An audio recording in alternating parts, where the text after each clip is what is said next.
Assalamualaikum warahmatullahi wabarakatuh. Semangat pagi. Ya, semangat pagi sahabat Tiens Family dimanapun berada. Alhamdulillahirrahmanirrahim, pada hari ini kita jumpa lagi. Ya, hari ini pada hari Rabu 18 Mei 2020. Kita akan belajar bersama tentang salah satu herbal yang sangat bermanfaat dan lagi isu ya untuk keadaan COVID-19 saat ini. Nah, Bapak dan Ibu Tiens Family dimanapun berada, nah saya mohon izin untuk memperkenalkan diri dulu, karena kalau nggak kenal makanya nggak sayang ya. Nama saya Walid Adriansyah, background saya sebagai apoteker dan herbalis juga trainer praktisi, dan saat ini saya sebagai trainer supervisor produk di Tiens Indonesia atau Tiens Syariah. Jadi Bapak dan Ibu mungkin ada yang baru join pada hari ini, ya salam kenal ya. Dan saya ucapkan terima kasih juga kepada yang setia mengikuti webinar regulernya setiap Senin, Rabu, dan Jumat. Ya, jangan bosan ya, kita akan berbagi ilmu di sini.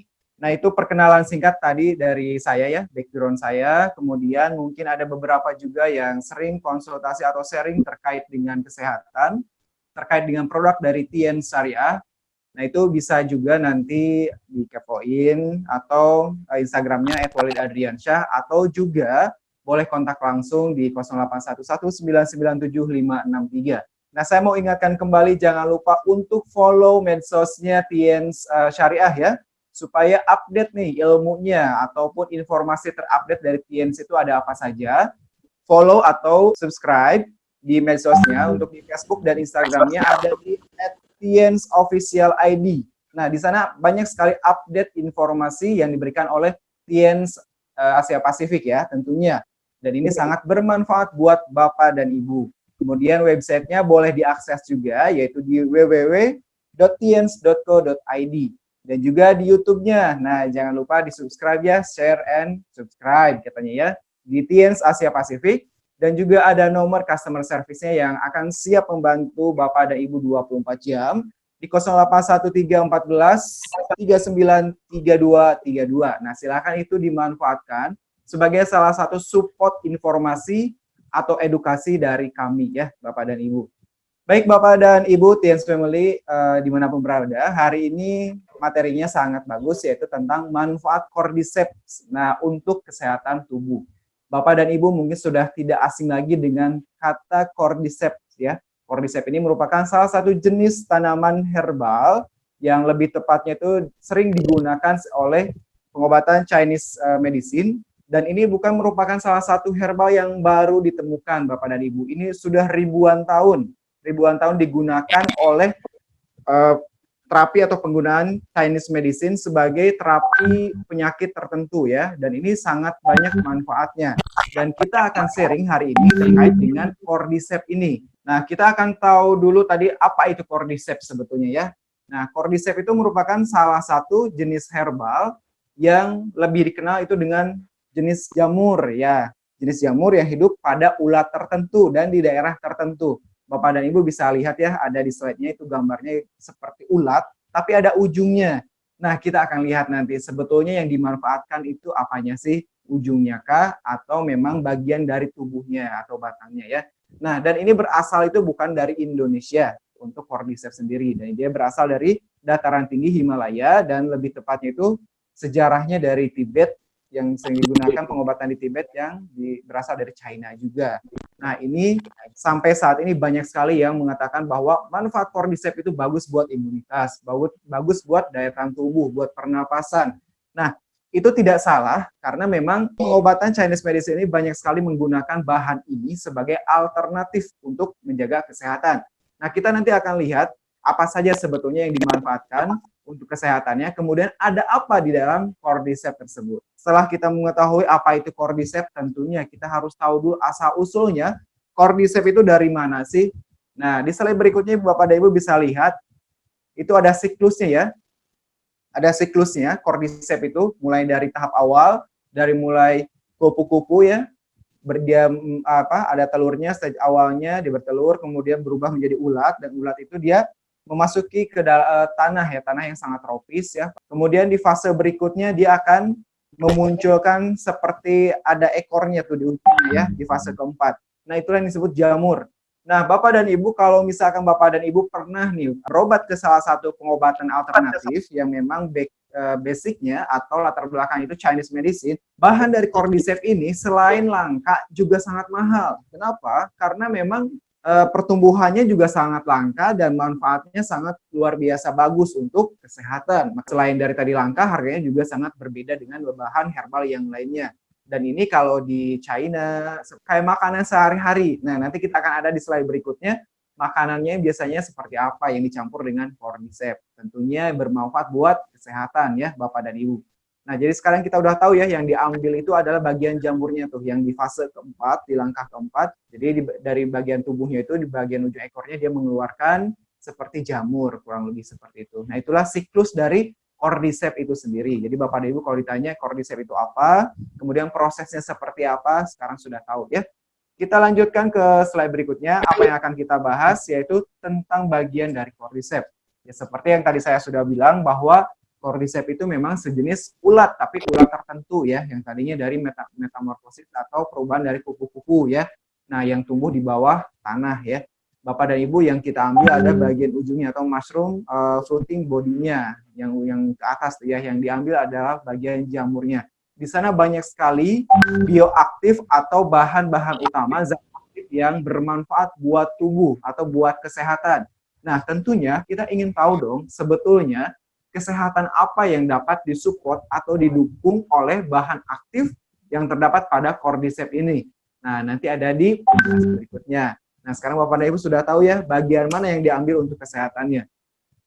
Kita akan lanjutkan ke slide berikutnya, yaitu kita akan berbicara tentang beberapa komposisi utama yang terdapat pada cordyceps. Ada mycelium, kemudian ada sinensis, dan sejenisnya. Jadi cordyceps itu banyak sekali macamnya karena seiring dengan perkembangan teknologi, kemudian penelitian, jurnal ilmiah, banyak sekali pergantian nama terkait dengan cordyceps. Nah, pergantian nama tersebut otomatis ini berhubungan dengan perkembangan teknologi yang memunculkan beberapa penemuan ilmiah terkait dengan komposisi atau khasiat dari cordyceps itu sendiri. Komposisi utama yang terkandung, yang terkandung pada cordyceps itu, yang pertama itu kita bisa lihat ada adenosin ya, mulai dari adenosin, asam cordyceps, kemudian juga ada polisakarida, hampir semuanya itu bermanfaat untuk membantu mengaktifkan sel-sel yang tidak aktif dan memperbaiki sel-sel yang rusak yang tadinya terpapar oleh radikal bebas ataupun terpapar oleh zat asing yang akan membahayakan tubuh kita pastinya. Mulai dari misalkan tadi polusi, kemudian ada bakteri, ada virus, dan masih banyak yang lainnya. Nah, kemudian ada juga asam lemaknya. Nah, asam lemak di sini adalah sesuatu asam lemak yang memang bermanfaat buat tubuh. Bukan yang menimbulkan sesuatu yang menimbulkan kita kegemukan, obesitas, tentunya bukan asam lemak itu ya Bapak dan Ibu. Baik, kemudian ada asam amino nih. Nah, terkait dengan asam amino, pasti Bapak dan Ibu sudah tidak asing lagi bahwa asam amino itu sangat bagus untuk pembentukan sel ya, dan membantu regenerasi antara DNA dan RNA. Nah, ini ada kaitannya dengan fungsi organ tubuh kita. Itu banyak sekali manfaatnya, komposisi utamanya dari cordyceps itu. Jadi kalau sekarang ditanya manfaatnya buat apa, tentunya harus tahu dulu komposisi utamanya apa. Berikutnya, ini ada salah satu penelitian yang sangat bagus sekali, rekomendasi buat kita, salah satu referensi yang saya ambil dari salah satu website research, yaitu di mana kandungan asam aminonya sangat tinggi, kurang lebih 57,39%.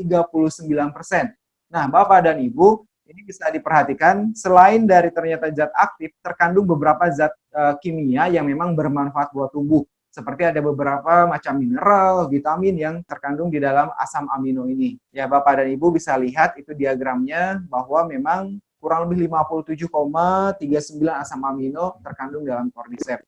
Kalau bicara tentang asam amino nanti kaitannya banyak sekali ya. Banyak sekali manfaatnya mulai dari organ tubuh, kemudian regenerasi sel kulit, dan juga banyak yang lainnya, terutama ke pankreas terkait dengan diabetes, kemudian tentang jantung, ginjal, dan masih banyak lainnya. Nah, itu salah satu beberapa manfaat untuk asam amino yang terkandung di dalam cordyceps tersebut. Nah, tadi kita sudah tahu tuh apa itu cordyceps. Nah, sekarang bagaimana cara kerjanya cordyceps. Jadi Bapak dan Ibu kalau sudah tahu tentang cordyceps, sekarang harus tahu dulu sebetulnya di dalam tubuh kita itu cordyceps bekerjanya seperti apa sih? Nah, pastinya di sini kan sebagai salah satu suplemen atau herbal yang dimanfaatkan untuk kesehatan tubuh. Dan Bapak dan Ibu harus tahu juga bahwa Cordyceps dapat merangsang sel-sel di dalam tubuh kita, kemudian juga memiliki aktivitas sebagai melawan sel kanker. Tentunya yang tadi selain dari melawan sel kanker, kemudian memperbaiki keadaan penyakit tumor, dan juga sangat bagus untuk kesehatan paru-paru dan kulit. Dan tentunya yang paling utama adalah menjaga kesehatan atau daya tahan tubuh bagi kita semuanya. Kalau kita mengkonsumsi salah satu herbal yang memang bermanfaat buat tubuh kita ya. Nah, Bapak dan Ibu, kita sudah tahu cara kerjanya, kemudian kita akan tahu nih, biasanya secara medis atau secara farmasi, kita akan tahu secara farmakologinya itu Cordyceps memberikan efek yang sangat bagus. Biasanya secara umum, meskipun setiap tahunnya itu banyak sekali penelitian atau perkembangan teknologi yang update tentang penelitian terkait dengan Cordyceps ini.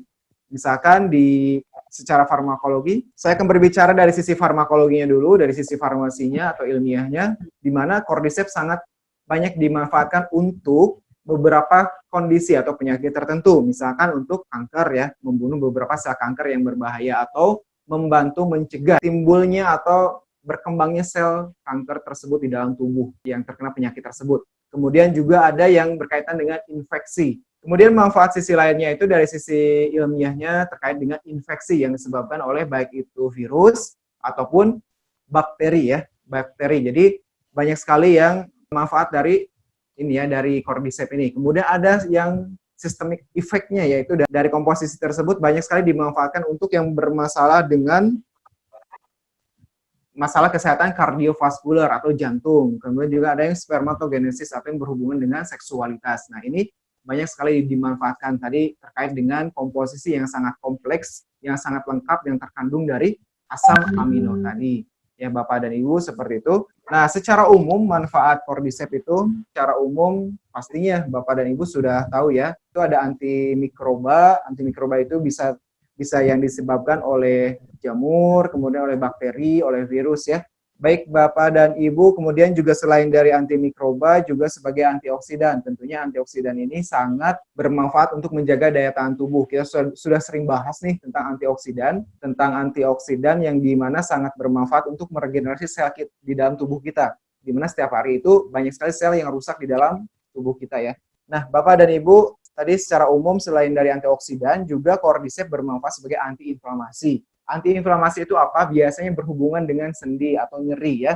Jadi kalau misalnya ada sesuatu yang terasa nyeri seperti sakit kepala, biasanya di pengobatan Chinese medicine biasanya direkomendasikan salah satunya herbalnya itu Cordyceps. Ya, atau sesuatu yang menimbulkan efek nyeri di bagian tubuh tertentu. Nah, kemudian juga ada antitumor ya. Antitumor juga yang tadi saya bilang berkaitan dengan sel yang berkembang sehingga menimbulkan sesuatu yang berbahaya dalam tubuh kita. Kemudian juga antidiabetik, pasti Bapak Ibu sudah tahu ya kalau diabetes itu ada tipe 1 dan 2, dan itu kerusakan antara organ pankreas yang tidak bisa memproduksi insulin secara tepat. Kemudian juga dimanfaatkan sebagai reproduksi function atau fungsi di hal yang sifatnya seksual ya. Di sini pastinya tadi berhubungan dengan kadar sperma dan hal-hal yang terkait dengan seksualitas tersebut. Nah, itu adalah beberapa manfaat secara umum dari Cordyceps ini. Kemudian secara tradisional, ini adalah salah satu penelitian yang saya ambil dari beberapa jurnal di websitenya NCBI, yaitu salah satu situs yang memang memberikan informasi dari jurnal-jurnal ilmiah terkait dengan bahan-bahan atau herbal tertentu ya, di mana sangat memberikan efek yang bagus terhadap anti-aging atau awet muda ya, panjang umur ya. Jadi Cordyceps ini banyak dikonsumsi oleh negara-negara lain. Memang salah satu khas manfaatnya adalah untuk meningkatkan elastisitas kulit, kemudian untuk menjaga supaya tetap awet muda dan panjang umur ya. Pasti saya juga mau kalau seperti itu. Kemudian juga erectile dysfunction yang seperti saya tadi bilang bahwa kekuatannya itu di sini ratingnya ada 4. Manfaat salah satunya itu untuk Cordyceps dimanfaatkan sebagai ejakulasi dini, kemudian tadi ada bermasalah dengan seksualitasnya, kemudian bermasalah dengan kadar spermanya, ini banyak sekali direkomendasikan ya. Kemudian masih banyak lagi penyakit tertentu yang disupport oleh manfaat dari Cordyceps ini. Bapak dan Ibu nanti bisa lihat di slide-nya, di tabelnya, itu ada plus 4, ada plus 2, ada plus 1. Kalau plus 4-nya banyak, berarti manfaatnya banyak ya rasakan dari cordyceps tersebut. Nah, di slide berikutnya kita akan berbicara tentang bagaimana cara minumnya, dosisnya. Nah, cordyceps ini tentunya Bapak dan Ibu harus tanyakan dulu bagaimana takarannya ya. Takaran ini berhubungan dengan dosis atau bagaimana cara konsumsinya per hari. Nah, kita sering bahas terkait dengan dosis atau dengan takaran. Nah, kalau berhubungan dengan takaran atau dosis, pastinya ini berhubungan juga dengan namanya itu terapi terhadap tubuh kita. Nah, jangan disamakan antara anak yang berusia misalkan 12 tahun dengan umur dewasa dan umur lansia. Pastinya konsumsi dosis tersebut pasti berbeda ya, pastinya. Di sini ada rekomendasi namun tidak mengikat terhadap keadaan dan situasi tertentu. Nah, cordyceps boleh dikonsumsi untuk perharinya 1000 mg sampai 3000 mg. Kalau nanti sediaannya dalam bentuknya kapsul ataupun cairan, itu tinggal dibagi saja dengan sediaan yang ada. Nah, ini adalah beberapa rekomendasi atau referensi terkait dengan penggunaan cordyceps. Kemudian ada juga yang di slide berikutnya akan kita lihat kalau di negara-negara lain itu cordyceps dijadikan memang sebagai makanan keseharian yang dicampurkan dengan beberapa makanan ya, misalkan dicampur dengan sop ayam, sop daging dan sejenisnya. Karena tadi selain dari banyak manfaatnya buat tubuh kayak akan asam amino dan juga sangat bagus untuk mengenergize tenaga ya. Nah, mungkin Bapak dan Ibu sudah ada yang tahu bahwa pada tahun 93 pernah ada sejarah yaitu seorang atlet perempuan yang menang pada saat Olimpiade di mana dia ternyata kesehariannya mengkonsumsi cordyceps karena dapat meningkatkan energinya atau tenaganya ya pada saat itu. Jadi dia pernah memberikan review pada saat itu bahwa cordyceps dikonsumsi oleh dia setiap hari karena memberikan stimulus atau memperbaiki metabolisme tubuhnya sehingga meningkatkan energinya atau tenaganya. Kemudian juga tersedia dalam bentuk minuman teh. Biasanya ada juga yang dicampur dalam teh cordyceps ini ya. Dan juga ada juga kalau misalkan produknya dalam bentuk serbuk ekstrak. Nah, ada yang serbuk biasa, ada yang ekstrak. Kita sudah bahas sebelumnya, apa perbedaan ekstrak dengan serbuk? Pastinya lebih bagus ekstrak ya. Mulai dari prosesnya juga berbeda, kemudian khasiatnya juga berbeda. Harganya pun berbeda, pasti lebih mahal yang ekstrak. Kemudian ada juga yang dibuatnya itu cordyceps dalam bentuk sediaan kapsul. Nah, ini juga ada ya, Bapak dan Ibu. Jadi Bapak dan Ibu sudah tahu ya manfaat cordyceps itu ternyata bukan baru saat ini dipergunakan, tapi sudah ribuan tahun dan masih dan banyak negara-negara lain yang memang menggunakan cordyceps ini sebagai makanan keseharian ya, Bapak dan Ibu. Nah, di slide berikutnya kita akan berbicara tentang bagaimana interaksi cordyceps dengan herbal atau obat lain. Nah, interaksi itu Bapak dan Ibu sudah tahu ya bahwa kalau misalkan berbicara interaksi itu ini ada kaitannya bagaimana kalau sediaan cordyceps digabung dengan herbal lain atau obat lain. Ini adalah salah satu trik mencegah efek samping dari suatu sediaan herbal ataupun obat. Jadi kalau misalkan minum cordyceps boleh nggak dicampur dengan vitamin A, boleh nggak diminum dengan vitamin-vitamin yang lainnya. Boleh saja, namun harus tahu triknya. Triknya itu ada mulai dari jeda waktunya, ada juga yang memang sama sekali tidak boleh diberikan bersamaan dengan produk atau herbal lain atau obat lain ya. Ini juga ada. Namun referensi dari cordyceps ini kategorinya itu bukan yang kategori interaksi dengan bahan lain itu bukan kategori tinggi atau berat, tapi sedang. Sedang itu apa? Jadi sedang itu maksudnya di sini ada moderat atau sedang, di mana pemberian cordyceps dengan bahan-bahan herbal lain itu harus ada jeda waktu, apalagi dengan jenis obat lain. Misalkan prednison atau sejenis obat yang memang mensupport untuk imunitas. Jadi itu harus dibedakan ya Bapak dan Ibu. Mulai dari waktunya minimal 1-2 jam untuk penggunaannya supaya zat aktif yang terdapat pada cordyceps itu bisa terserap maksimal ke dalam tubuh pastinya ya. Berikutnya adalah kesimpulan. Nah, kesimpulan dari webinar hari ini saya menyimpulkan ada beberapa poin. Yang pertama itu cordyceps merupakan suatu jamur parasit yang kita sering sebut dengan cordyceps yang telah digunakan di China ya selama ribuan tahun. Nah, pastinya sampai saat ini masih ada sediaan cordyceps tersebut di pasaran dan di Indonesia pun sudah ada ya. Kemudian cordyceps juga tadi yang saya informasikan sharing bahwa pernah dijadikan suplemen oleh para atlet pada tahun 93 nih yang bermanfaat untuk meningkatkan energinya ya, energinya pada saat itu sehingga memang dirasakan manfaatnya. Kemudian yang ketiga kandungannya mulai tadi asam amino, polisakarida, kemudian ada juga adenosin dan sejenisnya selain dari secara farmakologi atau ilmiah, secara umum juga memberikan manfaat untuk kesehatan tubuh kita. Tadi sudah kita sebutkan ya, mulai dari misalkan tadi untuk kesehatan kulit, kemudian membunuh sel kanker yang jahat, mencegah perkembangan tumor dan lain-lain ya. Itu masih banyak. Yang paling utama adalah menjaga kesehatan tubuh kita. Nah, yang terakhir adalah efek samping dari Cordyceps ini sangat jarang terjadi, walaupun biasanya yang terjadi kalau respon tubuh seseorang yang berbeda biasanya itu pusing ataupun diare. Namun itu bisa dihindari. Bagaimana cara mengkonsumsi baik dan benarnya. Nah, Bapak dan Ibu, itulah merupakan salah satu sharing saya terkait dengan Cordyceps saat ini. Nah, sekarang saya akan langsung buka sesi tanya jawab. Apa bedanya Cordyceps punya Tiens dengan sekarang yang dilakukan penelitian oleh Kalbe yang sekarang diberikan ke pasien-pasien COVID-19 di Wisma Atlet. Baik, saya langsung jawab saja Pak Denny. Bagus sekali pertanyaannya. Ya. Ini terkait dengan jenis apa yang perbedaan apa yang dilakukan antara penelitian oleh instansi tersebut dengan produk Tiens. Pastinya ini tidak bisa langsung didetailkan. Mereka itu mau mencari zat aktif mana yang memang bermanfaat untuk membunuh virus COVID-19, Bapak. Jadi kalau dibandingkan dengan produk kita, kalau kita kan memang sediaan sudah ekstrak, sudah jadi untuk keseluruhan. Namun mungkin para peneliti yang sekarang lagi meneliti tentang Cordyceps akan lebih detail lagi zat aktif mana yang akan dimunculkan atau diberikan untuk menangani COVID-19 tersebut. Yang tadi saya infokan bahwa penelitian secara ilmiah sesuai dengan perkembangan teknologi itu pasti update, Bapak. Saya pun pasti menunggu apa yang akan diteliti oleh para peneliti selanjutnya terkait dengan COVID-19 tersebut. Gitu. Sudah cukup jelas, Bapak? Udah, yang kedua, Pak. Satu lagi, ya, Pak. Silakan, Bapak. Iya, silakan, Pak. Kan karena sekarang kan situasi di Indonesia ini terus berkembang ini virus corona ini. Dan obat kita, Cordyceps Mooncott dari Tianxi, itu sangat bagus.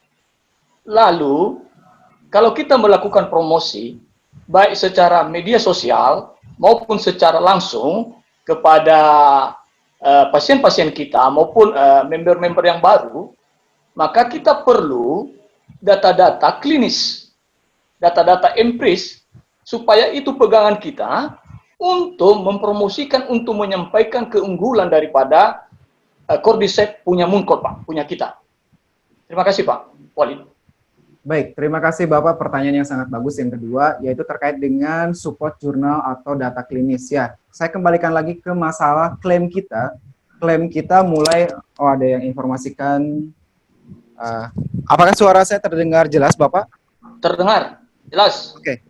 Soalnya tadi ada yang informasi chat, ininya diminta untuk didekatkan. Baik.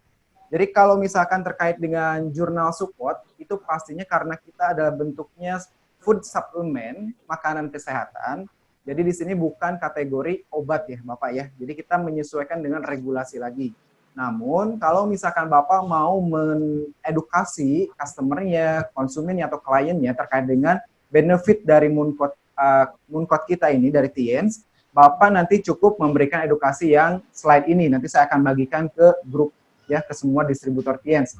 Dan ini bisa dijelaskan apa manfaatnya. Ini sudah sangat cukup sekali mendukung terkait dengan komposisi atau benefit dari Cordyceps tersebut. Yang pastinya kalau produk yang kita punya adalah Mooncott, seperti itu Bapak. Terima kasih Pak Walid dari Pematang Siantar. Sama-sama Bapak. Sehat selalu Pak. Oke. Silakan Pak Denny. Terima kasih Bapak Pintalio. Selanjutnya Ibu Josephine nih, Pak Walid. Silakan. Halo, selamat sore. Halo, sore, Ibu Josephine.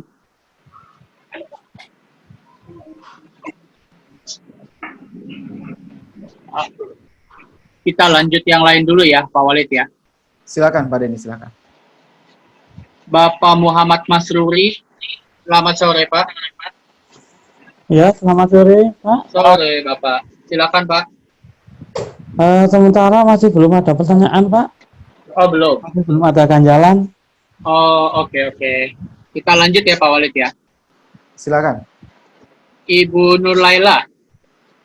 Selamat sore, Bu. Ya, selamat sore, Pak. Silakan, Halo. Ibu. Iya, sore, Ya, Bu. ya ini saya mau tanya Pak Walid. Silakan Ibu. Eh, saya kan ini punya keponakan yang barusan kemarin itu jam 3 pagi kan habis kejang-kejang, Pak ya. Usianya itu 7 bulan. Kebetulan ini kan rumahnya jauh dari saya. Sekarang itu masa isolasi, Pak. Darahnya itu kemarin pagi habis dicek itu dinyatakan katanya positif, kata ibunya. Positif yang virus yang sekarang itu loh, Pak. Ya, itu Ya, usianya corona ya. masih apa ini namanya menyusu sama ibunya. Nah, kalau usia 7 bulan gitu itu gimana ya, Pak ya? Terus ini kan saya juga masih menunggu hasilnya keponakan saya itu tes dahaknya kan belum di ini, Pak. Belum di apa ini dicek juga. Cuman itu dari darah. Kalau dari darahnya itu katanya ibunya itu dinyatakan positif, tapi masih masih ngambang gitu loh, Pak.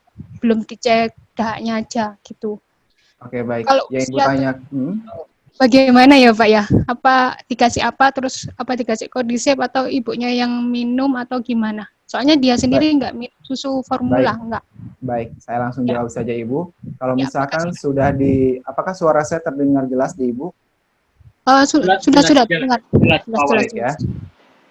Nah, saya langsung jawab terkait dengan pertanyaannya. Kalau saran dari saya, ikuti SOP yang ada di Dinas Kesehatan setempat. Jadi kalau sudah dinyatakan positif, Dinas Kesehatan itu tim medis sudah mempunyai SOP-nya, Bapak Ibu. Apalagi ini umurnya 7 bulan. Nah, 7 bulan sangat tidak direkomendasikan sekali untuk pemberian Cordyceps ini. Karena memang untuk organnya sendiri pun belum stabil. Jadi cukup asupan dari ASI ibunya. Dan saya sarankan memang harus mengikuti SOP yang diberikan oleh Dinas Kesehatan setempat. Pastinya tim medis sudah mempunyai SOP yang jelas kalau sudah dinyatakan positif. Kecuali kalau misalkan dewasa. Kalau dewasa dinyatakan positif dan mau mengkonsumsi Cordyceps sebagai salah satu bahan herbal yang memang membantu menjaga kesehatannya itu tidak masalah. Tapi kalau masih 7 bulan saya tidak merekomendasikan itu.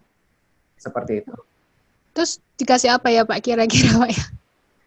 Saran saya karena sudah positif dan dia masih bayi, tetap ikuti apa SOP dari Dinas Kesehatan untuk bayinya. Kecuali ibunya kalaupun mau diberikan rekomendasi dari Cordyceps-nya itu cukup sehari 2 kali saja. Karena maksimal untuk konsumsi Cordyceps itu kan 6 kapsul per hari. Jadi ibu boleh beri, ya maksimal, tapi itu dengan kondisi tertentu ya. Kalau ibunya cukup untuk mempertahankan daya tahan tubuhnya, cukup sehari 2 kapsul saja ibu. Sesudah makan dan kalau bisa dengan air hangat supaya cepat terurai untuk prosesnya di dalam tubuhnya atau metabolisme. Seperti itu. Tapi nggak pakai ini, Pak, kalsium sama zinc itu nggak pakai? Nggak. Nah, kalau berbicara dengan kombinasi, itu pun boleh kalau mau dikombinasi. Cuma untuk saat ini, kalau misalkan ibunya memang belum terkena positif COVID-19-nya, dan untuk menjaga kesehatan tubuhnya, kalaupun mau dikombinasi, cukup dengan spirulina dan karena dia lagi menyusui, spirulina dengan Vitaline. Ya, boleh spirulinanya di 3x2, kemudian Vitaline-nya 2x2. Itu sudah cukup, Ibu. Oh, gitu. Oh ya, tadi satu lagi, Pak.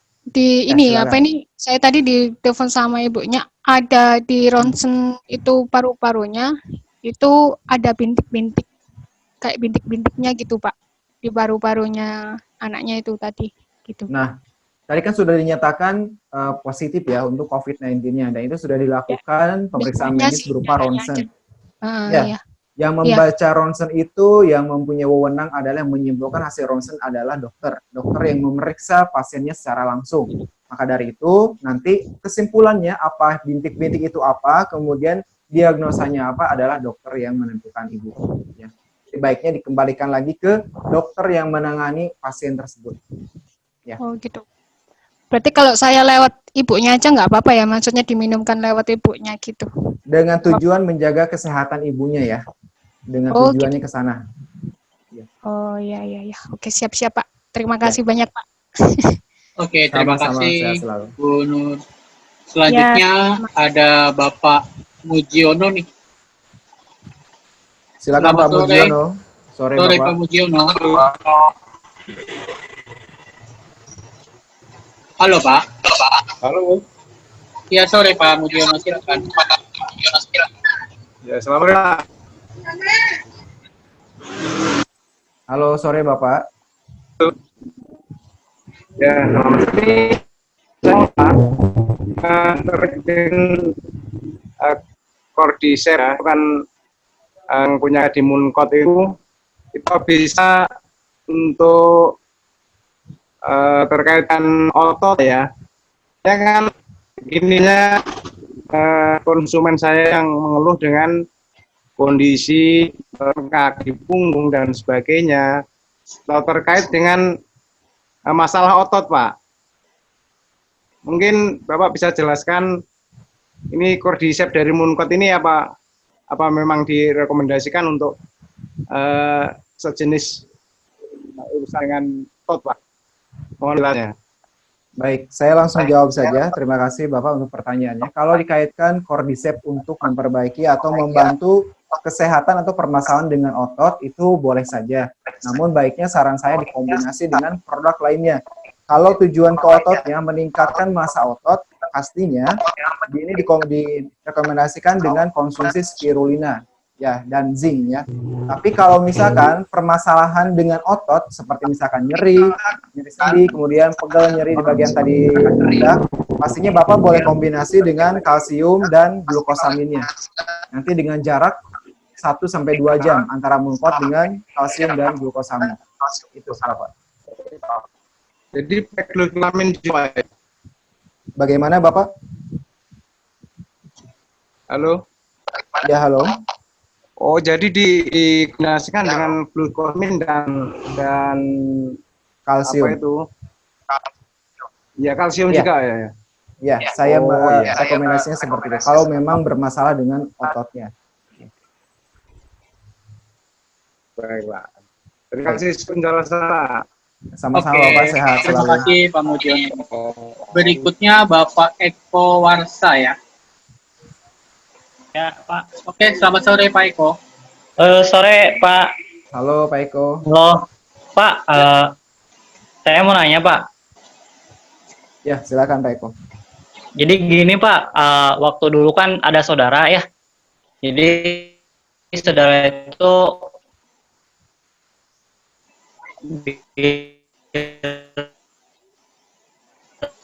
bilangnya orang tuanya itu punya gitu. Itu kan pembekalan gitu, Pak. Saya mohon maaf tidak terdengar jelas Pak Denny suara Pak Eko. Ya, halo Pak Eko, bisa diulang pertanyaannya? Oh, iya Pak, boleh Pak. Ya, silakan Pak. Ya. Jadi gini Pak, dulu ada saudara ya yang kena asma gitu, bilangnya asma, tapi setelah diberikan produk yaitu Muncot sama Renup ya, katanya itu pembekakan jantung gitu Pak. Nah setelah dikonsumsi itu ngepeknya kok ke apa ya, susah kencing terus si kaki jadi bengkak, itu kenapa ya kira-kira Pak? Ya, terkait dengan kenapanya, tadi kalau Bapak sudah informasikan terkait dengan penyakitnya sudah jelas tadi awalnya kan asma, ternyata diagnosanya itu tadi ada terkait dengan penyakit jantung ya. Iya Penyakit Pak. jantung. Ya, pastinya itu nanti yang akan memberikan penyebab kenapanya itu ada kaitannya dengan penyakit jantungnya tadi sehingga ada bengkak atau udem kita sebutnya, edema. Nah, kemudian pemberian Muncot itu sebetulnya tidak salah karena dari awal memang untuk membantu gejala asmanya tadi, tapi informasi yang Bapak dapatkan tadi kan untuk penyakit jantungnya itu baru diinformasikan kan. Jadi Iya. efek bengkaknya itu bukan dari Muncotnya, tapi dari keadaan penyakit pasien tersebut, klien tersebut ya. Seperti itu Bapak. Ya. Sudah jelas? Oh, ya, Baik. Pak. Ya, terima kasih. Itu aja mungkin. Jelas Pak. Makasih banyak Pak. Sama-sama Pak, sehat selalu. Sama-sama. Selanjutnya Pak Reza. Halo. Halo, Halo, Pak. sore. Ya, Sore, Kak. sore Pak Reza. Silakan Pak. Saya ingin bertanya, Kak, untuk masalah keluhan diabetes tipe 1. Saya kan Muncot ini bisa memperbaiki 5 organ penting dalam tubuh, salah satunya yaitu pankreas, Pak. Jadi, zat aktif apa yang terdapat dalam Cordyceps di Muncot itu yang untuk berfungsi memperbaiki pankreasnya itu, Pak? Salah satunya adenosin. Adenosin trifosfat ATP yang nanti memperbaikinya. Yang tadi dijelaskan salah satu komposisinya ada adenosin dan dibantu dengan asam amino yang tadi kurang lebih 57, sekian persen. Itu apakah sudah ada penelitian mengenai Cordyceps untuk memperbaiki pankreasnya itu, Pak?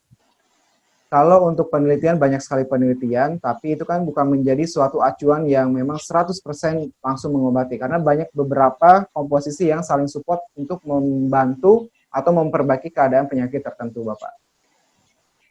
Tapi kalau penelitian yang diambil dari misalkan komposisinya apa, karena terkait dengan pertanyaan tadi Bapak, saya langsung infokan salah satunya itu dari adenosinnya, kemudian dibantu dengan asam aminonya. Oh, oke, Pak. Terima kasih banyak, Pak. Sama-sama Bapak, sehat selalu. Selanjutnya Bapak Putra Tamrin. Selamat sore Pak Putra. Ya, sore. Ya, silakan Pak. Ya, saya mau nanya Pak Walid, dosis aman Silakan, buat penderita MA kalau minum mungkor berapa ya Pak? Kan yang saya tahu mungkor itu mengandung ya agak bersifat asam gitu. Jadi amannya untuk penderita MA konsumsi mungkor dosisnya berapa? Oke, terima kasih.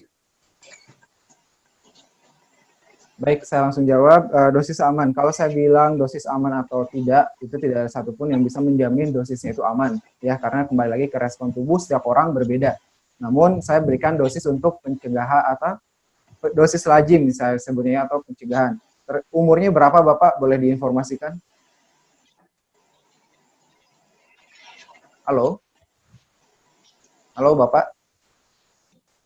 Ya, kalau misalkan umurnya dewasa, kalau misalkan punya kendala penyakit MA, ini kan hanya menjadi perhatian atau peringatan saja di dalam kemasan bahwa tidak boleh diberikan kepada konsumen atau yang menderita atau mempunyai riwayat iritasi pencernaan atau gangguan pencernaan. Jadi tipsnya adalah 2x1 itu sudah cukup, pagi 1, malam 1. Aturan minumnya sesudah makan, minimal 15 menit setelah diisi ya atau setelah makan. Itu boleh diberikan untuk mencegah terjadinya asam lambungnya naik gitu. Minimal 2x1 sudah cukup Bapak. Iya, makasih Pak Walid. Oke. Sama-sama Bapak, sehat selalu. Selanjutnya Ibu Destika Rizky nih, Pak Walid. Sebentar. Silakan, halo Ibu Destika Rizky dari Papua kalau tidak salah ini ya. Iya. Baik Pak, izin bertanya Pak ya. Silakan Ibu. Silakan Ibu. Baik, tadi untuk pertanyaan yang pertama tadi udah ditanya sama Bapak yang sebelumnya. Saya lanjut ke pertanyaan saya yang kedua Pak.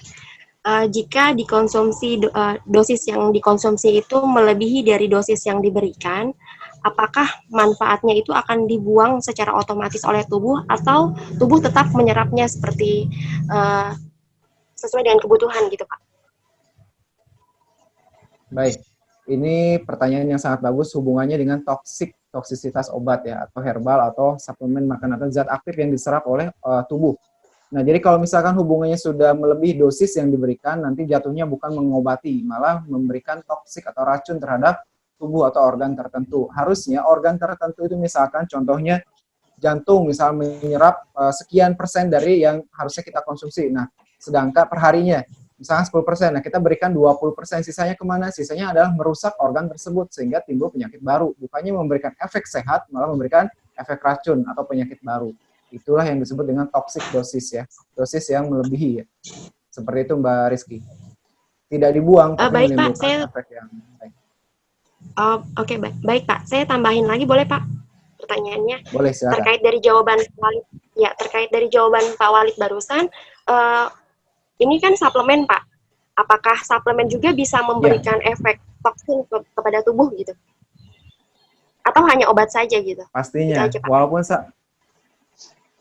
Walaupun suplemen, dia mempunyai takaran maksimum tertentu. Karena di dalam suplemen tersebut ada namanya itu bahan bioaktifnya atau zat aktifnya, ataupun bahan kimia yang terkandung di dalam suplemen tersebut. Kan nggak mungkin kita konsumsi setiap hari misalkan 10 atau 100 kapsul dan tidak menimbulkan efek. Pastinya ada efeknya nantinya, dibanding dengan dosis yang teratur. Itu pasti, itu semua berlaku mau dari obat, mau dari suplemen, mau dari apapun itu. Kalau berkaitan dengan dosis, itu ada aturan mainnya, sehingga menimbulkan efek di dalam tubuh. Ya, bagaimana Bu Rizky? Ya, kita lanjut ke penanya berikutnya. Mungkin terputus tadi. Iya, kita lanjut ke Ibu Susilowati Rahayu ya. Silakan Ibu Silakan, Susilowati. Ya, terima kasih. Saya Ibu Susi dari Bojonegoro. Tadi Halo, sudah Ibu. ditanyakan. Halo? Ya. Halo? Iya, Halo? halo. Ya, silakan Ya. Ibu.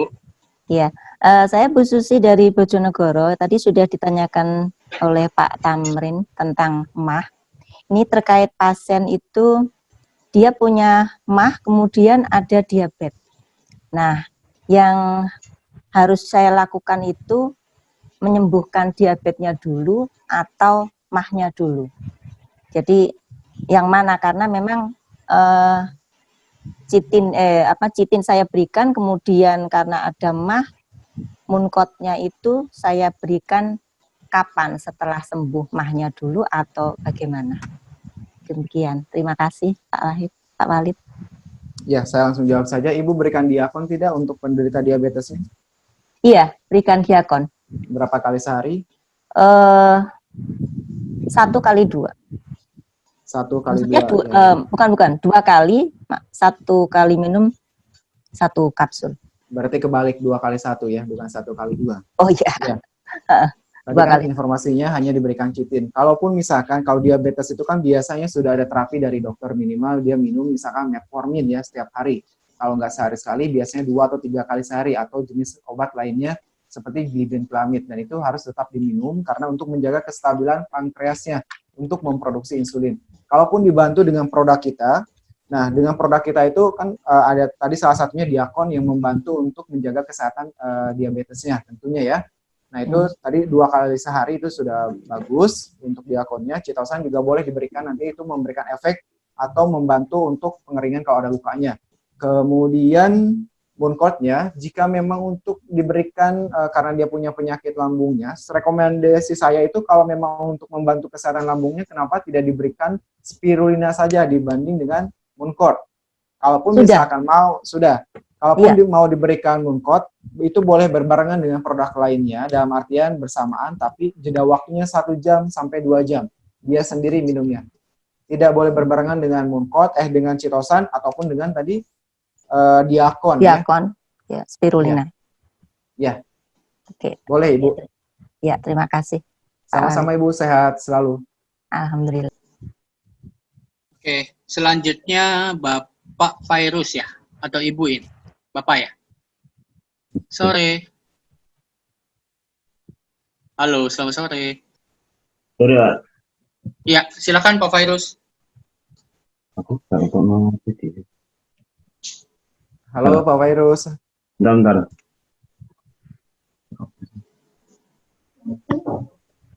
Bisa. Ini persis tadi ada pertanyaan yang sama sih masalah MAH ya. Tapi ini permasalahannya pada saat pasien tuh mengalami permasalahan ginjal, saya kasih munkot kan, tapi ternyata si pasien tuh ada permasalahan yang cukup serius di MAH-nya. Dan akhirnya efeknya pada saat setelah pakai munkot, ternyata si pasien tidak bisa buang angin. Jadi apakah itu efek dari setelah minum munkot atau tidak?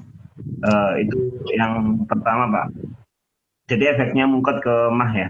Yang pertama. Yang kedua, permasalahan untuk anak-anak. Jadi masalah anak-anak ini barusan tadi pagi ada orang tua memang sudah selesai permasalahan MAH-nya, asmanya. Ternyata si anak juga sering mengalami asma juga, dan memang sudah sering dikasih zinc sama kalsium, tapi memang enak tapi nggak maksimal, kadang-kadang masih kumat asmanya. Sama si bapak itu dikasih munkot si anak ini, usianya 9 tahun. Apakah efeknya untuk anak tersebut jika mengkonsumsi munkot? Terima kasih, Pak. Saya langsung jawab saja tadi, kalau misalkan efeknya kembung atau sampai nggak bisa, kentut gitu ya, buang gas, itu kembali lagi apakah misalkan pada saat konsumsinya itu sudah benar atau enggak ya, dalam keadaan perut kosong atau enggak, dan juga Bapak harus tahu keadaan pola makan sehatnya seperti apa. Jadi tidak bisa langsung disalahkan ke produknya. Nah, kalau produknya kalau minumnya benar dan dosisnya juga dosis yang tepat dan artinya tidak melebihi dosis, itu memberikan efek yang baik buat tubuhnya, terutama tadi buat kesehatan, membantu asmanya dan lambungnya. Jadi mohon ditanyakan kembali, mulai dari keadaan faktor lainnya, tidak hanya dari produknya. Kemudian untuk anak 9 tahun, kalau misalkan diberikan Muncot ya Pak ya, untuk asmanya ya Bapak ya.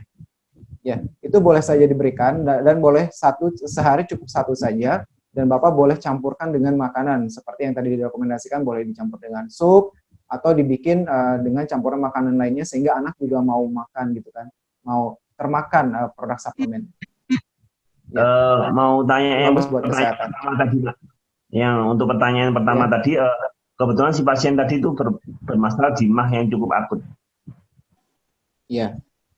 Beliau juga saran saya itu efeknya atau memang nggak ada efeknya jika itu dikonsumsi untuk orang yang bermasalah mah akut. Pilihan pertama pada saat mempunyai gejala atau penyakit mah tersebut, baiknya Bapak rekomendasikan saya biasanya spirulina dan Ritalin dulu sebelum ke Muncot. Muncot itu kan sudah ada perhatian atau peringatan, baiknya dihindari untuk yang mempunyai gejala iritasi pencernaan. Namun memang masih boleh diberikan, cuma dengan catatan kalau memang tadi spirulina sudah nggak bisa, kemudian Ritalin sudah nggak bisa, nah itu boleh diberikan Muncot, tapi dengan catatan sesudah makan supaya tidak terjadi iritasi pada lambungnya dan berikan dosis yang rendah, jangan dosis yang tinggi seperti itu Bapak. Dan kalau bisa ditambahkan informasinya juga, diberikan minum madu setiap hari minimal 1 atau 2 sendok makan. Itu membantu juga untuk kesehatan tubuhnya dan lambungnya juga. Ya Pak, kebetulan si pasien saya nggak mengetahui sebelumnya kalau ada masalah mah. Jadi pas itu memang fokusnya ke ginjal. Ya, makasih Pak infonya Pak. Sama-sama Bapak, sehat selalu. Oke, makasih Pak Fairuz. Selanjutnya Ibu Mei Chan ya. Halo sore, Ibu Mei Chan. Ya, sore. Silakan Ibu. Selamat sore Pak Walid. Sore Ibu, Mei Iya. Chan apa kabar? Makasih kesempatan. Nabire aman. Nabire aman ya. Oh, dari Nabire ini. Silakan Bu Mei Iya. Chan. Iya. Ini Pak, saya lagi penanganan pasien, terus ada kecelakaan, sudah 2 minggu Pak, ada pembekakan gitu, ada pembekakan di atas jidatnya itu.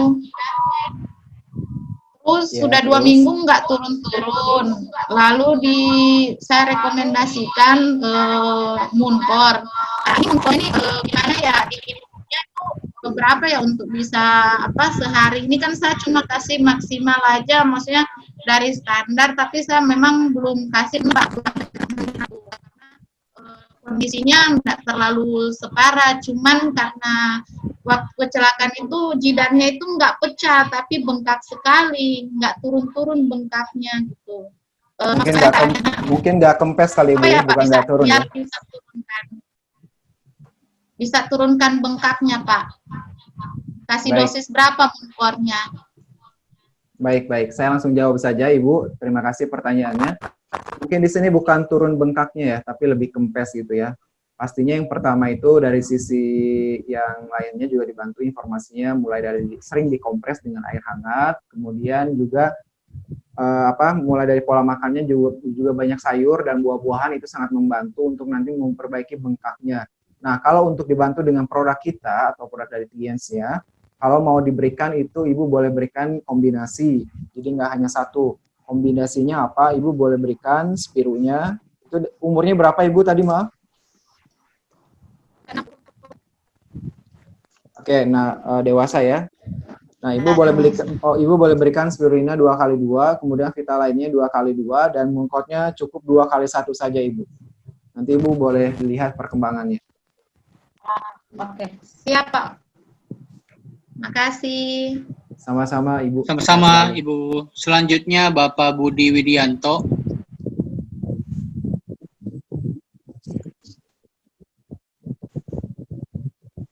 Sebentar Pak Walid.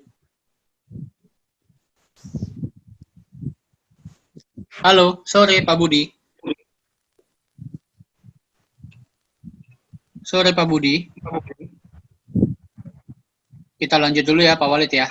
Silakan Pak Denny. Ibu Nena. Selamat sore Ibu Nena. Selamat sore Pak, kedengaran nggak?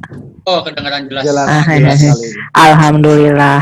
Maaf saya mau nanya nih. Ya, silakan Bu Nena. Ini udah beberapa hari saya bangun tidur itu telapak kaki saat diinjak itu suka sakit. Kenapa ya? Apa bisa dengan Cordyceps? Telapak kaki Ibu sendiri ya, bukan klien Iya, ya? bukan. Ya, Ibu pernah cek asam urat? Udah waktu itu sama Pak Monja ada asam uratnya sedikit. Hasilnya berapa? Lupa tuh, udah lama dari pertama awal gabung itu diceknya. Kalau memang asam uratnya bagus, itu kan banyak sekali hal-hal yang menyebabkan tadi bagian telapak kakinya itu kebas atau Iya. nyeri ya pada saat bangun pagi. Nyeri sekali rasanya. Ya.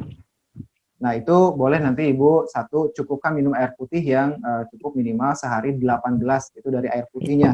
Kemudian Iya. hindari makanan pengawet dan juga makanan yang mengandung pewarna, perasa ya, yang bukan alami. Iya. Kalaupun mau dibantu ditambah dengan produk dari Tiens, tidak hanya Iya. Mooncott saja, Mooncott-nya juga boleh dikonsumsi. Cukup Iya. 2 kali sehari untuk Ibu Nenah ya, Bu Nenah. Kemudian Iya. Ibu kombinasi dengan kalsium dan glukosamin.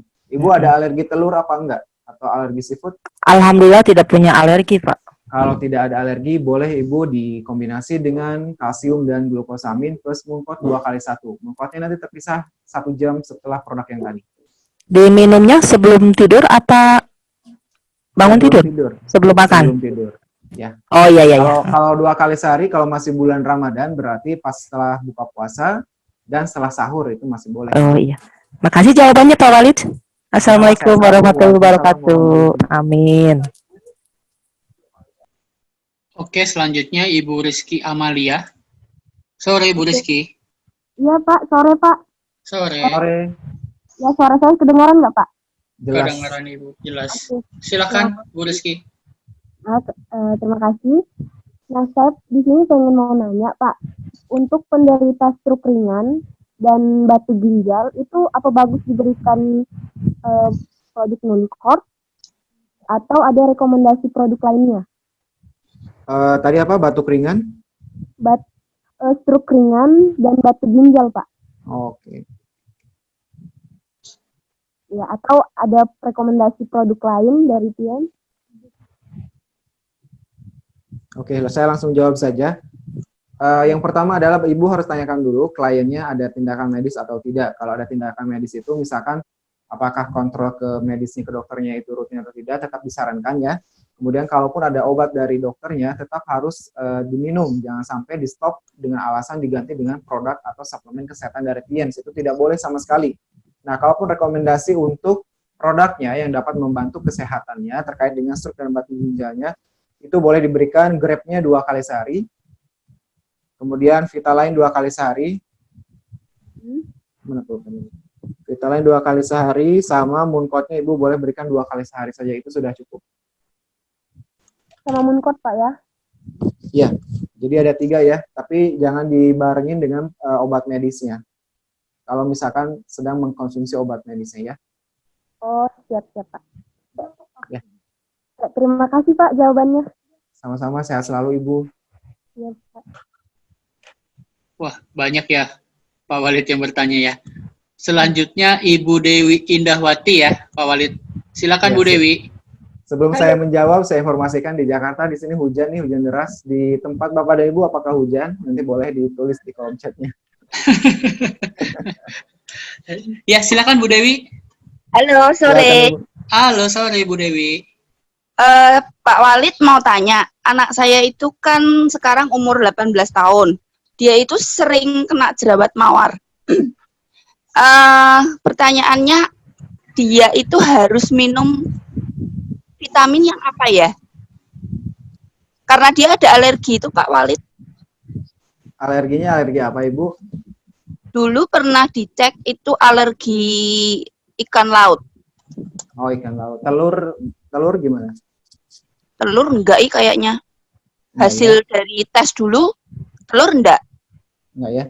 Baik, kalau dia sering jerawatan, tadi ya usianya berapa saya lupa nanya tadi. 18. 18, satu ada hubungannya dengan masalah hormon. Itu masa pubertas ya kalau 18 tahun.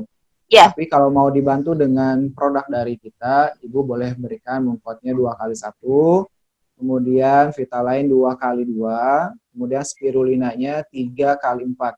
Sebetulnya kalau tidak ada alergi dengan protein ataupun dengan telur, boleh ditambah zinc selama 14 hari. Tapi kalau misalkan nanti pas diberikan zinc ternyata makin gatel, nah itu boleh di stop zincnya, karena kan kemungkinan ada alergi juga terhadap komposisi dari zinc, kan ada telurnya tuh. Oh, perlu detox dulu enggak ya Pak? Kalaupun mau detox dulu cukup dari spirulinanya Ibu tadi 3x4 selama 14 hari. Tapi kok saya kemarin sudah tak kasih spirulina sama Vitalain, itu kok enggak ngefek ya Pak yo? Berapa hari Ibu? Sudah 2 minggu lebih kayaknya dia. 2 minggu lebih, dan Ibu juga harus lihat faktor pola makannya, istirahatnya. Jadi jangan difokuskan ke produk kita. Hal lainnya juga harus ditanyakan. Misalkan istirahatnya cukup nggak sehari, minimal 8 jam. Dia aktivitasnya banyak nggak. Nah, jadi hormonnya itu kan stabilnya itu tidak hanya dari produk kita, tapi dibantu dengan pola sehatnya. Itu harus seimbang. Oke. Berarti Mooncott, Vitalain sama spirulina tetap ya diminumkan ya Pak ya? Boleh Ibu, boleh. Oke. Ya udah. Makasih ya Pak infonya. Sama-sama, sehat selalu Ibu. Oke, Pak Walid, sebelum kita lanjut, ini ada dari Ibu Umi Salim di Kuwait, karena beliau tidak bisa tanya jawab langsung, jadi lewat chat nih Pak. Maaf Pak, bisa bertanya, ini aku lagi ngobatin kakak, dia diabetes tapi kemarin masuk rumah sakit. Yang ingin aku tanyakan, apakah produk dari Tiens harus dihentikan dulu atau dilanjutkan? Terima kasih. Ya, saya langsung jawab saja terkait dengan penyakit diabetes ya tadi. Pak Denny ya, diabetes. Iya, ya? betul Pak. Kalau misalkan Diabetes. mau dihentikan atau tidak, produk kita itu kan bukan mengkategorikan sebagai obat, tapi suplemen makanan kesehatan yang membantu atau mensupport untuk kesehatan Bapak dan Ibu dimanapun berada. Jadi kalau mau dihentikan pun itu tidak akan menjadikan masalah, dalam artian tidak akan mengganggu sesuatu yang sudah diberikan. Kalaupun mau dilanjutkan pun tidak masalah kalau selama ini memang memberikan manfaat kepada kesehatan tubuhnya. Misalkan selama diabetes diberikan kalsium dan Vitalain ataupun Diakon. Itu kalau mau dilanjutkan itu masih diperbolehkan karena kita ada suplemen makanan yang membantu untuk kesehatan tubuh. Jadi itu Pak Denny. Oke, semoga membantu ya Ibu Umi Salim di Kuwait. Ya. Oke, selanjutnya kita lanjut ke Bapak Putu Sulidra ya. Ini dari Denpasar ya. Dari Bali ya. Silakan. Halo. Bapak Putu. Halo, selamat sore. Sore Pak Putu. Bapak.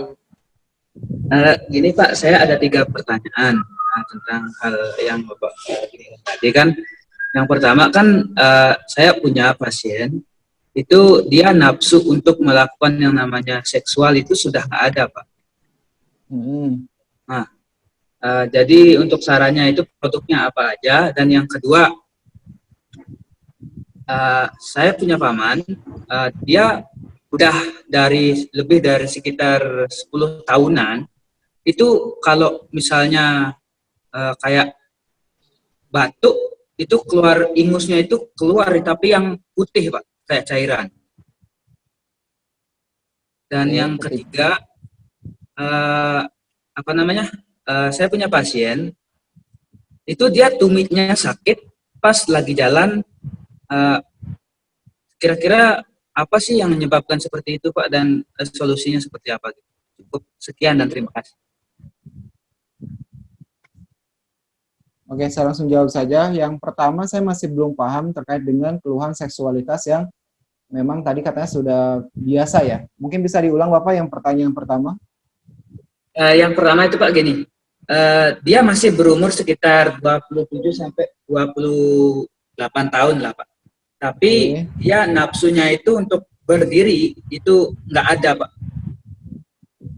Itu. Oke, saya langsung jawab saja. Sebetulnya di usia itu usia yang sangat produktif sekali dan sensitif ya kalau berbicara tentang seksualitas, karena umurnya masih sangat produktif sekali untuk memproduksi hormon testosteron dan spermatilitasnya. Nah, kalau misalkan mau direkomendasikan terkait dengan produk kita, namun ini ada terapinya minimal 40 hari ya. 40 hari itu baru membantu memperbaiki seksualitasnya. Yaitu boleh diberikan untuk usia 28 tahun, Mooncott-nya 2x2 sesudah makan, kemudian Vitaline-nya 2x2, kemudian zinc 2x4. Zinc-nya cukup 14 hari saja, Bapak. Kemudian spirulina 3x4. Nah, ini minimal 40 hari. Nanti ada perbaikan ke kliennya atau ke konsumennya, seperti itu. Pertanyaan yang kedua yaitu batuk dan keluar ingus warna cairan putih. Yang pertama adalah sarankan dulu pernah cek ke dokter atau tidak. Kalaupun misalkan tidak, baiknya sarankan dulu kalau memang ini sering supaya didiagnosa oleh dokternya penyakitnya apa, karena dokter yang berhak mendiagnosa penyakit tersebut. Takutnya ada infeksi yang sudah kronis ya, yang sudah parah, yang ditimbulkan oleh gejala batuk yang keluar cairan warna putih tadi. Namun kalaupun mau diberikan produk yang dari TNC-nya, itu Bapak boleh berikan zinc-nya 2x4 selama 14 hari. Kemudian Mooncott-nya 2x2 itu diberikan sampai keadaannya membaik, boleh Mooncott-nya. Bapak boleh tambahkan oleh Renews-nya 3x2 untuk memperbaiki daya tahan tubuhnya juga. Nah, pertanyaan ketiga itu terkait dengan tumit sering sakit ya Pak ya? Betul ya? Ya, kalau tumit sering sakit itu kan hubungannya dengan persendian ya. Intinya biasanya kekurangan akan vitamin B. Vitamin B itu biasanya dari sesuatu yang kacang-kacangan, kemudian protein juga ada. Nah, Bapak boleh berikan di sini untuk kalsium 2x1, glukosaminnya 3x1, dan Bapak boleh berikan juga tambahannya untuk spirulina 3x2. Untuk yang tadi tumitnya sering nyeri. Dan jangan lupa cukup air putih ya, minimal 8 gelas per hari. Bagaimana Bapak Putu? Apakah sudah jelas jawabannya? Tadi spirulinanya yang untuk tumitnya itu spirulinanya berapa kali Pak? 3 kali sehari, 2 kapsul saja Bapak. 3 kali sehari. Ya, diimbangi dengan jangan makan jero-jeroan, bau-bauan seperti jengkol, petai kayak gitu ya, dikurangi. Karena itu mengakibatkan juga untuk rasa nyerinya tadi ya. Karena berarti ada purinnya. Ini diterapkan selama 14 hari Pak ya? Kalau untuk ininya sebetulnya yang tumit sakit, ya kalaupun dia mau lanjut nanti dosisnya yang dikurangi. Kalau sudah nggak nyeri, boleh dikonsumsi lagi seperti itu. Ini kan sudah hampir lebih dari 12 hari Pak, dibilang belum ada perubahan begitu kan. Jadi apakah dosisnya sesuai yang saya berikan? Yang rekomendasi? Ya, kalsiumnya itu 1x1 Pak. Oh iya, Bapak boleh berikan terhitung dari 1 hari lagi, berarti dosisnya mengikuti dosis yang tadi saya rekomendasikan. Dibantu juga dengan informasi sehatnya tadi ya, mulai dari makanan apa yang nggak boleh dimakan, kemudian bagaimana cara hidup sehatnya juga ya. Tadi yang untuk seksualnya ini Pak, zinc-nya berapa kali berapa sama spirulinanya Pak? Zinc-nya 2x4, spirunya 3x4 Bapak. Minimal 1 bulan untuk produk lainnya, untuk zinc-nya cukup 14 hari saja. Terima kasih Bapak atas informasinya. Sama-sama, saya selalu Bapak Putu. Oke, Pak Walid sebelum lanjut saya mau nyapa dulu nih. Saya lihat ada Silakan, Bapak Ferry Fansuri di Padang Sidimpuan. Terus ada Pak Teddy Setiawan juga Pekanbaru hot katanya tuh. Tadi juga ada Bapak Hendra Saputra dan Pak Agus TL juga, Pak Iwan Ferianto. Halo Bapak. Terus kita lanjut ya, Pak Walid ya.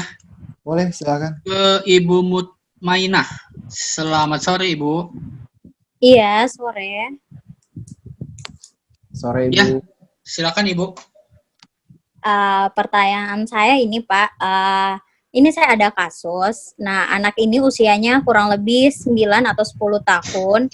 Nah, dia didiagnosa dari dokter itu pembengkakan di jantung dengan bronkitis. Nah, kemudian gejala yang dialami sekarang itu kakinya sering bengkak. Nah, kemudian BAB-nya juga itu nggak lancar. Nah, apakah saya bisa merekomendasikan produk Mucor untuk si anak-anak ini dengan umur berapa Ibu, maaf tadi? Umurnya 9 atau 10 tahun lah, Pak. Berat badannya kurang lebih 20 kilo. 20 kilo, oke. Sudah? Sudah. Udah, saya langsung jawab saja. Kalau misalkan sudah bengkak jantung, pastinya biasanya ada atau bermasalah dengan jantung, biasanya ada pembengkakan juga ya. Nah, kemudian ada bronkitis juga yang berhubungan dengan paru-paru nantinya. Nah, ini kalaupun misalkan mau direkomendasikan produk Mooncott, cukup 1 kali sehari saja. Dan itu untuk usia di 9-10 tahun dengan berat 20 kg. Cukup sehari 1 saja Ibu untuk anak tersebut.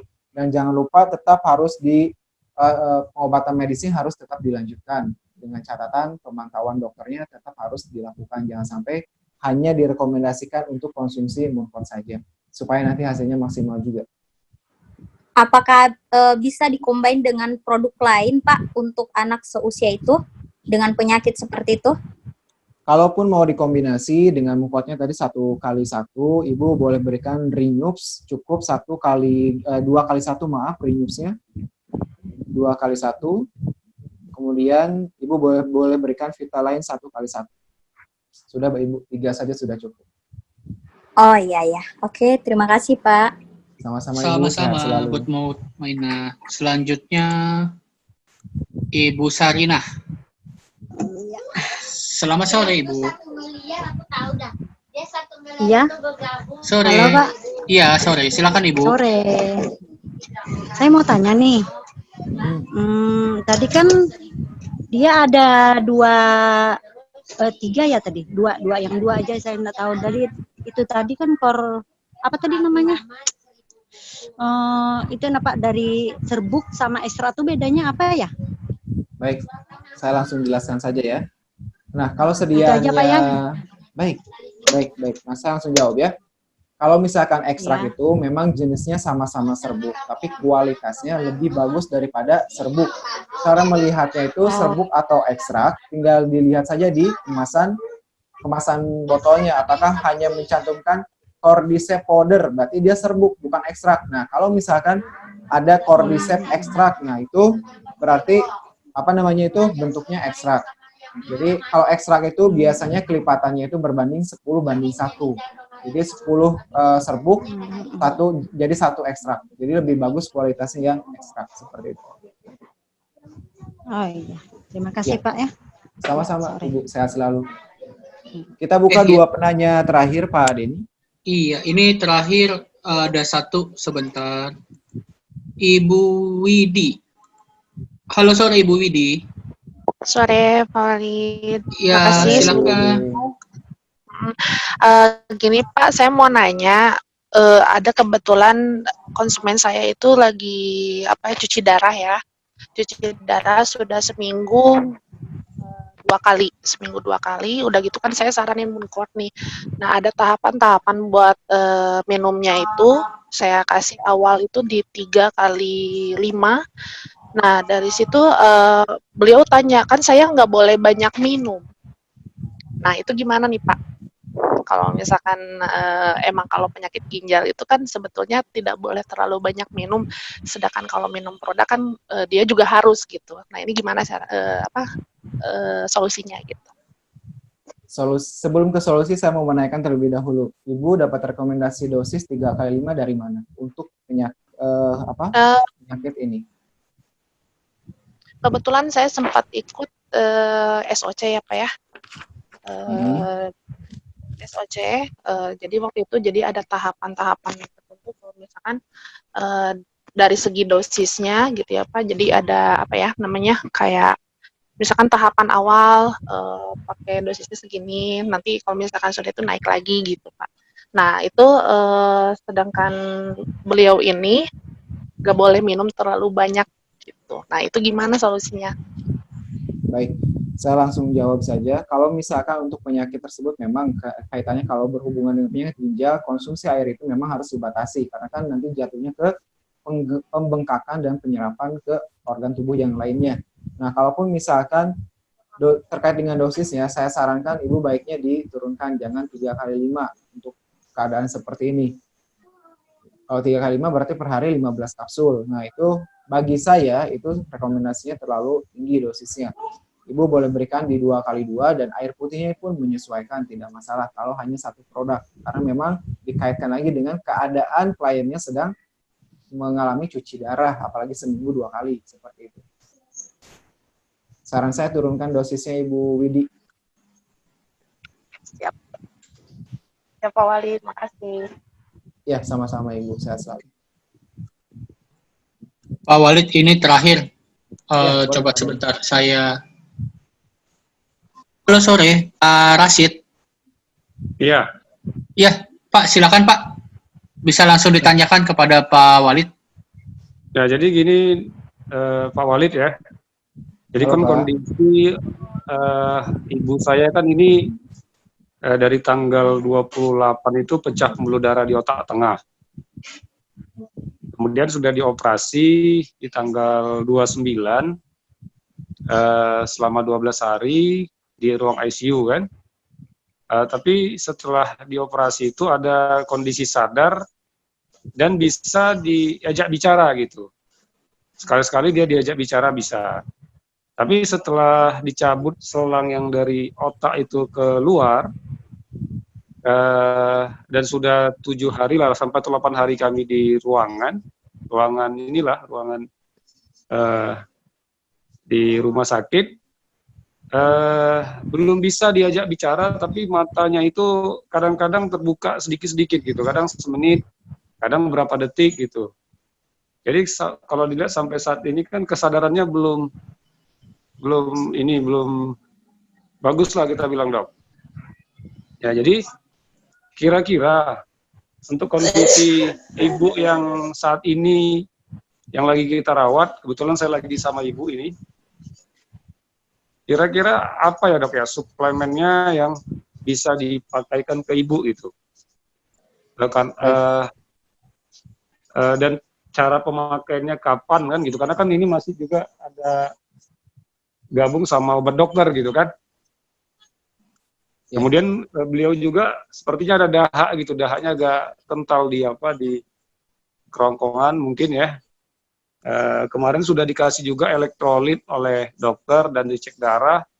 Infonya sih garamnya sudah oke, tapi memang belum bisa bicara sampai saat ini, Dok. Itu yang kita ingin tanyakan, produk apa yang kira-kira bisa aman untuk ibu yang lagi kondisi di rumah sakit ini, Dok. Terima kasih. Ya, saya langsung jawab saja. Bapak siapa tadi? Pak Sigit ya? Rashid. Oh, Pak Rashid, maaf ya. Nah, tadi kan sudah ada riwayatnya atau sejarahnya dari riwayat penanganan dari medisnya ya, sudah ada ya dari dokter. Saran saya tetap harus dipantau oleh medis atau dokter yang menangani ibu bapak tersebut. Namun, kalau misalkan sekarang mau dibantu untuk keadaan tersebut dari produk kita, jatuhnya ini ke ini ya, support dari makanannya atau makanan suplemen makanan kesehatannya, Bapak boleh berikan grape ekstraknya 1 kali sehari sebagai antioksidannya, memperlancar pembuluh darahnya. 1 kali sehari boleh diberikan pagi hari. Kemudian boleh diberikan vita lain untuk komposisi dari vitamin E-nya, sama juga itu 1 kali sehari di siang hari, dan kalsiumnya cukup 1 kali sehari di malam hari untuk membantu kebutuhan atau menutrisi dari vitamin D-nya. Ya, tapi tetap harus dipantau. Ya. Grape ekstrak itu apakah ditabur? Karena kan masih makan pakai selang ini, Dok. Oh, masih makan pakai selang ya? Kalau masih makan pakai selang, sebetulnya kalau itu masih di rumah sakit, biasanya kecukupan dari nutrisi yang diberikan rumah sakit itu sudah cukup sih, Bapak. Soalnya tadi saya kira ibunya sudah ada di rumah. Belum, Dok. Penanganan medis. Sama saya ini, masih di ruangan sekarang. Oh gitu, berarti makannya pakai selang ya, Pak ya? Masih pakai selang, Dok. Masih pakai selang. Oke, saran saya kalau masih pakai selang, itu jangan diberikan produk dulu, tetap penanganan medis dulu, karena yang dimasukkan ke dalam selang itu biasanya dari medis, udah ada komposisi gizinya dan lain-lainnya. Kecuali nanti kalau sudah di rumah, kalau mau ditambahkan produk sebagai nutrisinya, itu boleh dicampurkan ke makanan. Tapi untuk saat ini, dengan keadaan seperti ini, ikuti SOP yang diberikan oleh dokter atau rumah sakit tersebut, Bapak. Karena beda. Oh, gitu ya. Oke, Dok. Terima kasih, Dok. Sama-sama, Bapak. Sehat selalu. Saya mengucapkan terima kasih sebanyak-banyaknya atas partisipasinya dan sangat luar biasa sekali. Saya mohon maaf jika ada sesuatu yang kurang berkenan dalam hal penyampaian. Saya Walid Adriansa, mohon undur diri. Wassalamualaikum warahmatullahi wabarakatuh.